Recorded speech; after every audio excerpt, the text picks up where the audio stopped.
dhex jiray heshiis buu galay 12 July 2012 heshiiskaas oo ah badbaadada maxkamadda xisbigii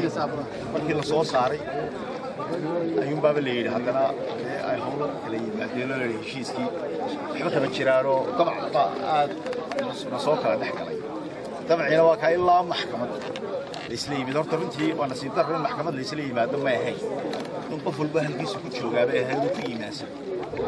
laakiin way wanaagsan tahay in sharciga la raaco maanta go'aanka halka ka soo baxay waxa weeyaan heshiiskiin baa hirgelinaysa ma hadda heshiis baa la diidi doonaa iyo xaasilo la qiimeeyo iyo waa la qiimeynayaa xisbiga la isqiimeynayaa waxa ma heshiis baa la galay heshiisku waa la hirgelinayaa weeyaan go'aan weeyaan maxkamadeed guddi qabaqaabo labada dhinac ayaa hirgelinaya ayaa la yiri qodobadii hore ee ay guddida diiwaangelinta iyo asxaabta qaranka soo saareen sidii baa loo hirgeliyay xisbigu inuu laba garab ahaa oo laba garab ay soo saareen laakiin aad iyo aad baan runtii uga xumaynaa halka shacabka Soomaaliland iyo waxaan ay daraamo noqdaan oo maxkamadda isla tago laakiin waa damaca siyaasadda ragga qaarkood kursiga markay eegaan ayay waashaan oo runtii ma eegaan bini'aadanimada iyo wixii lagu heshiiyey qowlka laakiin kol haddii imika ay tani dhammaatay insha Allah waxaan rajaynayaa bal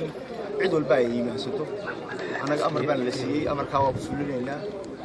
qaybtayda waa ka soo baxaynaa shirweynuhu waa u diyaargaroobaynaa waana ku qanacsannahay inkastoo aan go'aamadii aynaan weli si fiican u arag oo dee layidhi aad bay u dheeriyey laakiin ilaa imika intaanu aragnay war waxa la yidhi shirweynihiina qabsada heshiiskiina ha lagu ansixi waa amar waa heshiiska lagu ansixi maaha waa la qiimeynaya waa la diidi karaa waa hal la geliyo sidii hore assalaamu calaykum